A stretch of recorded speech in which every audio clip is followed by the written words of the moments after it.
other people who have never made anything, non-engineers, sometimes journalists at time who've never done anything, like they will criticize you. But then clearly you have another set of people who are builders, who have very high, sort of area under the curve, who are in your circle. Like, how should people approach that? Like, what has worked for you, and what would you pass on, like, to X, to your children? Like, what do you tell them when you're like, you need to make your way in this world? Here, here's how to construct a reality that is predictive from first principles. Well, the tools of physics are incredibly helpful to understand and make progress in any field. Um, and first principles means just means break things down to the fundamental axiomatic elements that are most likely to be true, and then reason up from there as cogently as possible, as opposed to reasoning by analysis or metaphor. Um, and then it just simple things like thinking in the limit. Like if you extrapolate, you know, minimize this thing or maximize that thing, thinking in the limit is very, very helpful. I'd use all the tools of physics. Um, they apply to any field. Um, this is like a superpower, actually. Um, so you can take for example, like rockets. You could say, well, how much should a rocket cost? The typical approach to how to that people would take to how much a rocket should cost is they would look historically at what the cost of rockets are and assume that any new rocket must be somewhat similar to the prior cost of rockets. A first principles approach would be you look at the materials that the rocket is comprised of. So if that's aluminum, copper, carbon fiber, steel, whatever the case may be, and say what how much does that rocket weigh, and what are the constituent elements, and how much do they weigh? What is the material price per kilogram of those constituent elements? And that sets the actual floor on what a rocket can cost. It can asymptotically approach the cost of the raw materials. And then you realize, oh, actually, the raw materials of a rocket are only maybe 1 or 2% of the historical cost of a rocket. So the manufacturing must necessarily be very inefficient if the raw material cost is only 1 or 2%. That would be a first principles analysis of the potential for cost optimization of a rocket, and that's before you get to reusability. To give an AI sort of AI example, I guess last year for XAI, when we were trying to build a training supercluster, we went to the various suppliers to ask. They said this was beginning of last year that we needed 100,000 H100s to be able to train coherently, and their estimates for how long it would take to complete that were 18 to 24 months. It's like, well, we need to get that done in 6 months. So then, or we won't be competitive. So then, if you break that down, what are the things you need? Well, you need a building, you need power, you need cooling. We didn't have enough time to build a building from scratch, so we've had to find an existing building. So we found a factory that was no longer in use in Memphis that used to build Electrolux products. But then the input power was 15 megawatts, and we needed 150 megawatts. So we rented generators and had generators on one side of the building, and then we have to have cooling. So we rented about a quarter of the mobile cooling capacity of the U.S. and put the chillers on the other side of the building. That didn't fully solve the problem because the power variations during training are very big. So you can have power can drop by 50% in 100 milliseconds, which the generators can't keep up with. So then we added Tesla Megapacks and modified the software in the Megapacks to be able to smooth out the power variation during the training run. And then there were a bunch of networking challenges because the networking cables, if you're trying to make 100,000 GPUs train coherently, are very, very challenging. Almost, it sounds like almost any of those things you mentioned, I could imagine someone telling you very directly, no, you can't have that. You can't have that power. You can't have this. And it sounds like one of the salient pieces of first principles thinking is actually, let's ask why. Let's figure that out, and actually let's Yeah. challenge the person across the table. And if I don't get an answer that I feel good about, I'm gonna not allow that to be. I'm not gonna let that no to stand.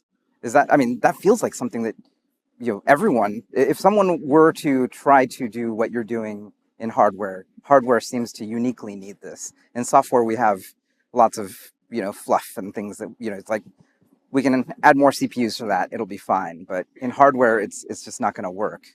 I think these general principles of first principle thinking apply to software and hardware, apply to anything really.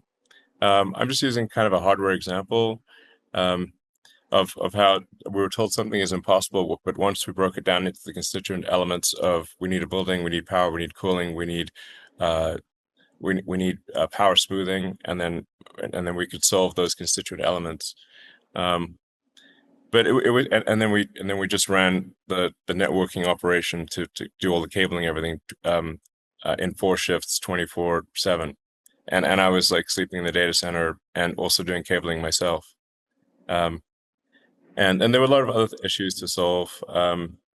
You know, nobody had done a training run with 100,000 H100s training coherently last year. I mean, maybe it's been done this year. I don't know, but and then we ended up doubling that to 200,000, and so now we've got 150,000 H100s, 50K H200s, and 30K GB200s in the Memphis training center, and we're about to bring 110,000 GB200s online at a second data center, also in the Memphis area.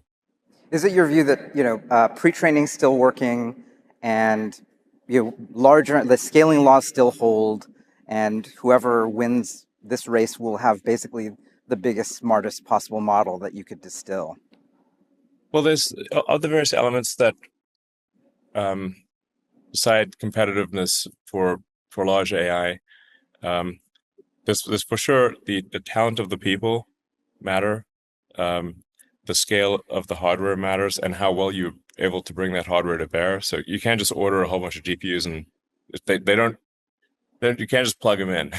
So you've got to get a lot of GPUs and have them train coherently and stably.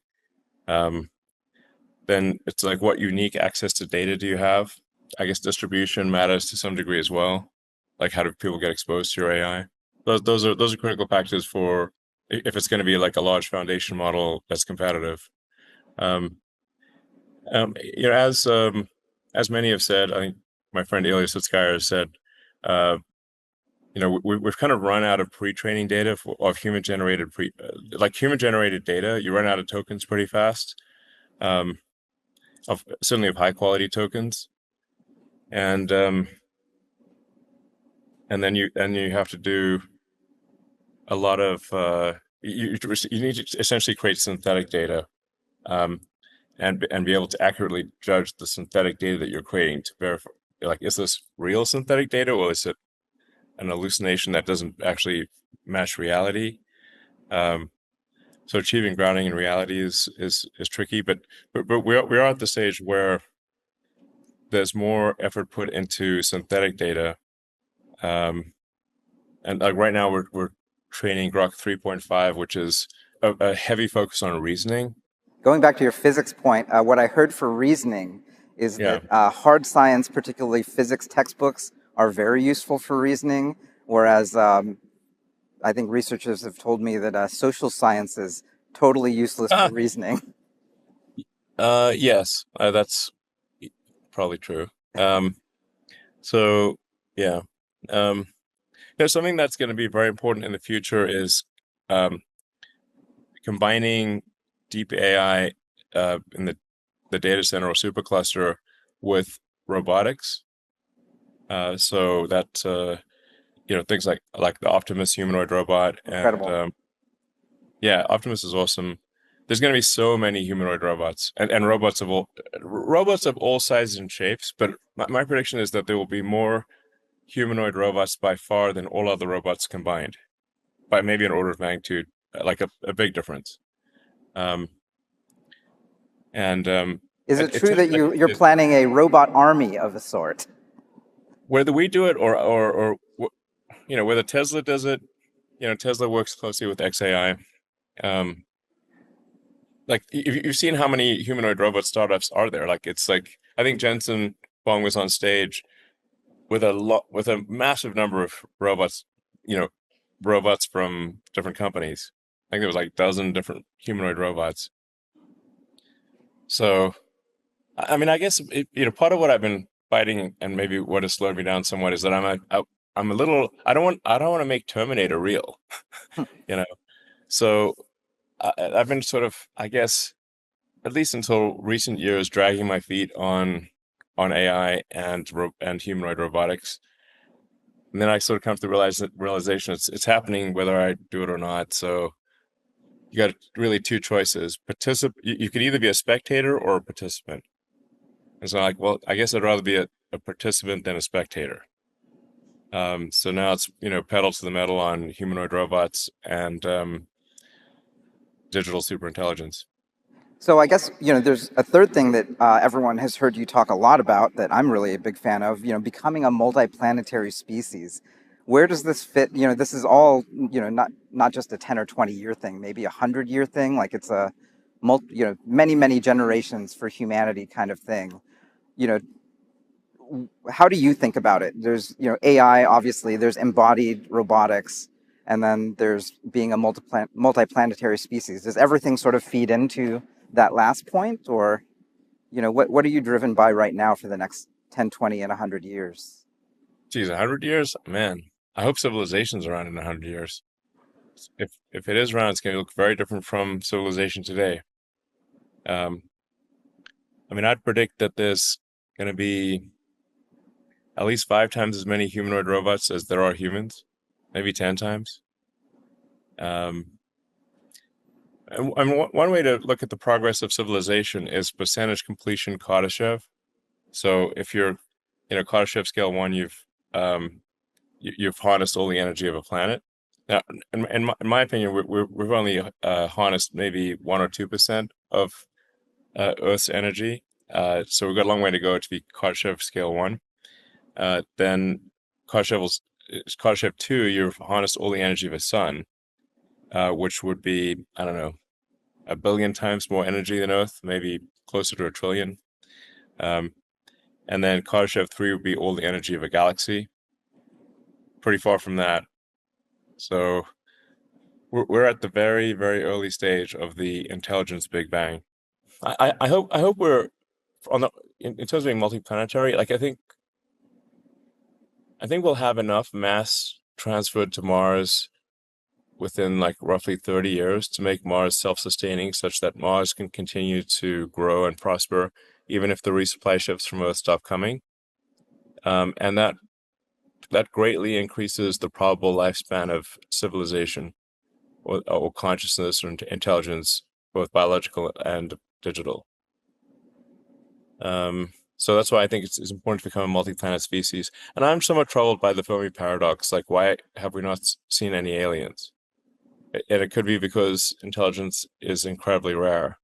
And maybe we're the only ones in this galaxy, in which case the intelligence of consciousness is this like tiny candle in a vast darkness. And we should do everything possible to ensure the tiny candle does not go out. And being a multi-planet species, or making consciousness multiplanetary, greatly improves the probable lifespan of civilization. And it's the next step before going to other star systems. Once you at least have 2 planets, then you've got a forcing function for the improvement of space travel, and that ultimately is what will lead to consciousness expanding to the stars.